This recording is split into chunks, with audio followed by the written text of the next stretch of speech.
He walked into his own home after work. A surprise party was planned for that night.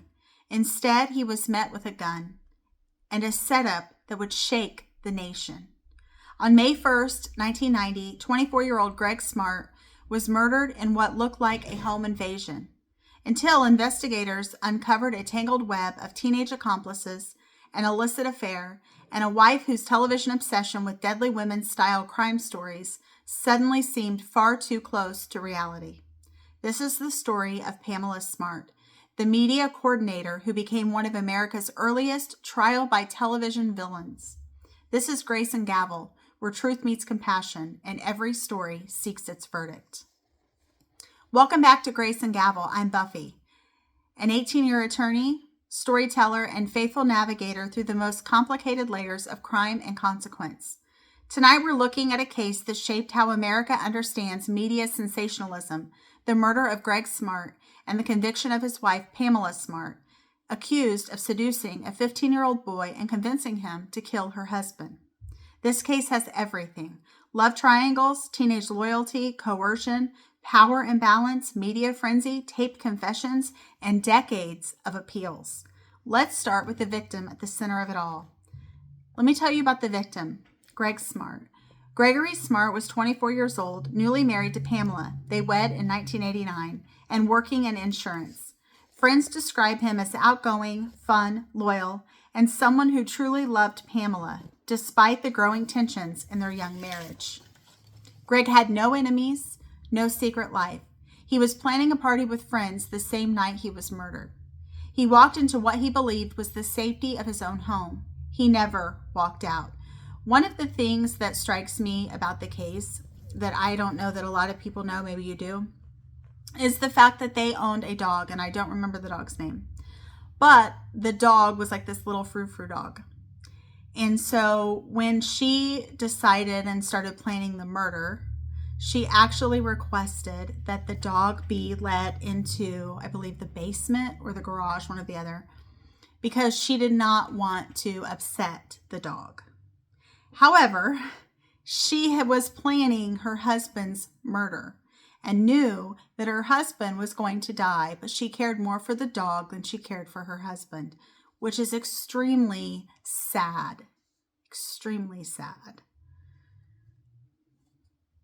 So the night of the murder, May 1st, 1990, Derry, New Hampshire. Greg arrived home around 10 p.m. Inside the condo, a staged burglary. But the crime scene told a different story. Greg had been shot in the head at point-blank range. Nothing meaningful was stolen and no signs of struggle. Pamela arrived minutes later, screaming in apparent shock. But investigators quickly sensed inconsistencies, and the teenage rumor mill at the local high school exploded with whispers, implicating Pamela and a group of boys she mentored. Let's talk about the suspects. William Billy Flynn, 15 years old, the shooter.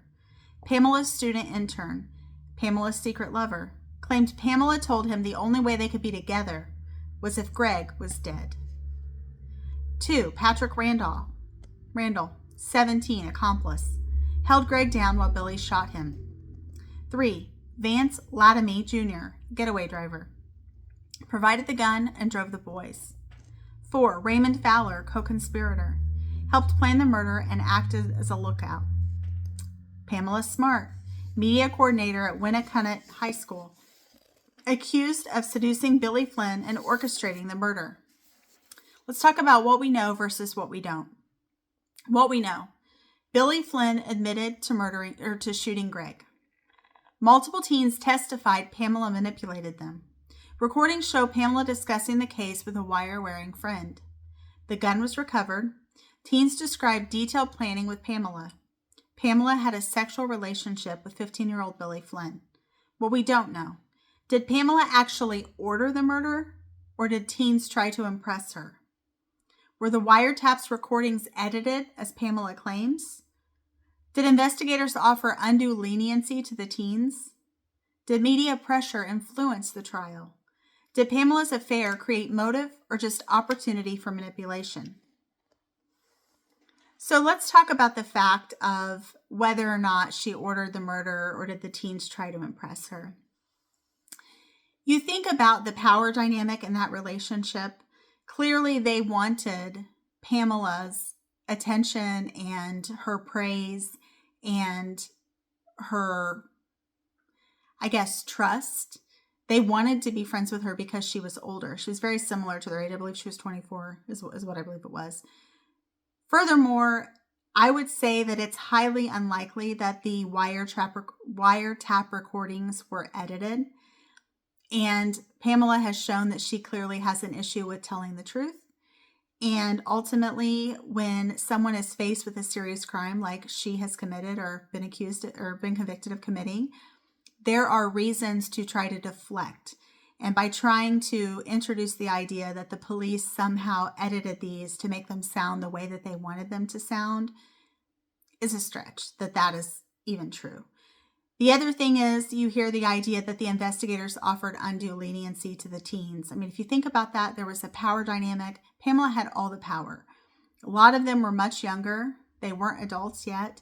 And she took that to her advantage. And she knew what she was doing. She had tools of manipulation.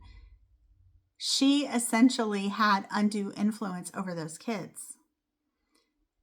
And then the other thing we think about is, did media pressure influence the trial?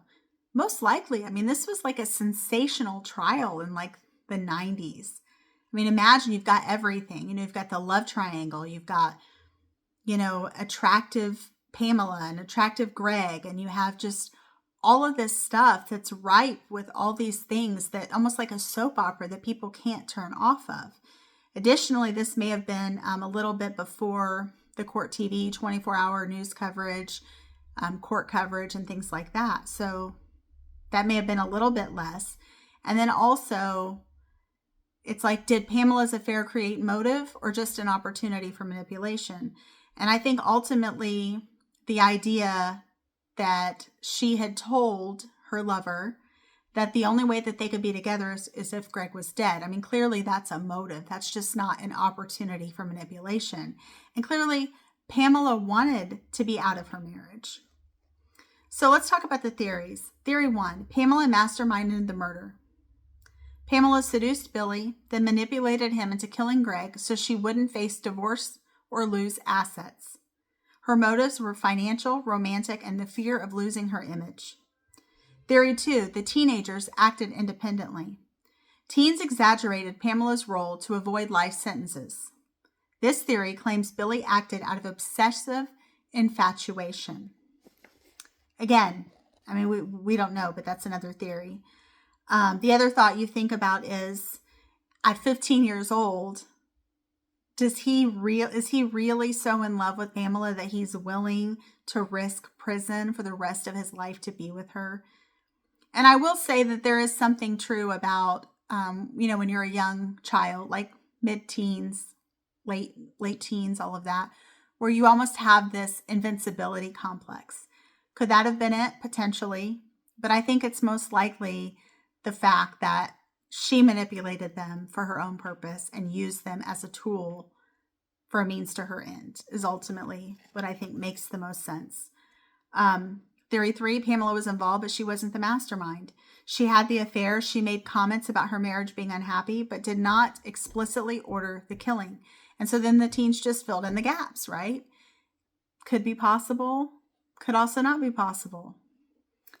And then theory 4, the media created a villain. Pamela's trial was one of the first televised gavel to gavel. America formed opinions before a verdict was reached. And it's easy to do that. I mean, that's why right now there's issues with media in the courtroom. And the Menendez brothers, I mean, they had a lot of bias, especially towards their sexual abuse allegations, based on having like 24-hour wall-to-wall coverage of what was going on. So where the case stands today, Pamela Smart was convicted in 1991 of first-degree murder, conspiracy, witness tampering, and accomplice to murder. The fact that she's been charged with conspiracy, that makes sense, and first-degree murder also makes sense because it was premeditated. The witness tampering thing leads me to believe that she most likely was trying to exert undue pressure on the teens who knew what had occurred. So it's most likely that she probably was the mastermind of this and was trying to get some of them to take the heat for her to potentially reduce her sentence or help her find a not guilty verdict. She received life without parole. The teenage accomplices all served prison time and were eventually released. They may have been charged as minors. I'm not sure about that. Pamela Smart remains incarcerated today and continues to appeal, claiming evidence tampering, coerced testimony, ineffective counsel, and unfair media bias. None of her appeals have resulted in a new trial. So what I would say is, if there was evidence of evidence tampering, such as, let's say the tape that she indicates was tampered with, if that were found to be true, or there was an idea that there was coerced testimony from some of the witnesses, given their ages, maybe their parents weren't present when they were doing their interrogations, or ineffective assistance of counsel, which essentially means that your counsel wasn't effective. And without an effective counsel, you really had no right to have your rights preserved. And so essentially you were at a disadvantage. And so that's also, and then unfair media bias. I think unfair media bias is a little bit of something that's probably not as important as the other three, because ultimately I think that the other three, if they were proven true, would be a huge benefit to her and potentially lead to a greater success of an appeal, given the fact that they are all related to prosecutorial misconduct. Because if the prosecution and the law enforcement are tampering with things, then that's a pretty big deal. And if he has an attorney that doesn't know what he's doing and is ineffective, even though defense attorneys really don't have the burden to put on a defense case, we used to always tell people when we went to court for trials, you know what, I can just read the newspaper. I don't have a burden. This is the state's burden to prove this, right? But what attorney in their right mind would actually do that? Just sit there and be reading the newspaper while your client's on trial, not objecting, not doing things, because objections are important to preserve the record in certain cases. And, there's that running record that goes on. So you definitely want to make sure that you preserve issues for appeal so that you can protect your client. If you don't win the case, then you have something to go on based on the court record and the court reporter's record, and to be able to save things for appeal. So let's talk about some of the other issues that are going on and swirling. I've kind of hinted at them. One of them is power imbalance in sexual relationships. Okay, she was 20. I said she was 24. Her husband was 24. She was 22. 22-year-old teacher, 15-year-old student. I don't know anything about New Hampshire, honestly, but I'm assuming that 15 is probably under the age of majority and under the age of consent, given that she is 7 years older than him. That is a little extreme. Was it consent? Was it manipulation? Was it exploitation? And I know sometimes there are different gender roles for that, because it's almost like when girls are in that situation, the man is treated much more harshly than when it's the whole like hot for teacher kind of thing where, oh, well, he's a boy, good for him. That should not be the case. Manipulation and power imbalance in that should be treated equally. I don't know if you all remember the case of Mary Kay Letourneau, similar thing. I think he was 14, but he didn't kill anybody. They just had kids together. And then deal making with co-conspirators. The teen accomplices received lighter sentences for testimony. I know some people might say that is unethical, but I think it again goes back to the age of the participants. She should have known better. She was their teacher. Not only was she older than them, but she was a role model to them. She was a mentor to them. She utilized her relationship with them to build their trust, do what she wanted them to do, and then she exploited them and landed them in criminal jeopardy. Media influence on the jury pool. First nationally televised murder trial. Did exposure contaminate impartiality? I'm not sure if impartiality is the idea. I think that sometimes you have cases, for instance, I lived in Orlando during the time of Casey Anthony, and I remember that there was a, Nancy Grace, for instance, was talking about a lot of different things that were going on. And then you find out later that a lot of the things that the media were sharing were not 100% accurate. And that can definitely cause some issues if media is not in line with what's really going on and they're spreading a false narrative. That is not good. And then the wiretap admissibility, Pamela argues the tapes were edited.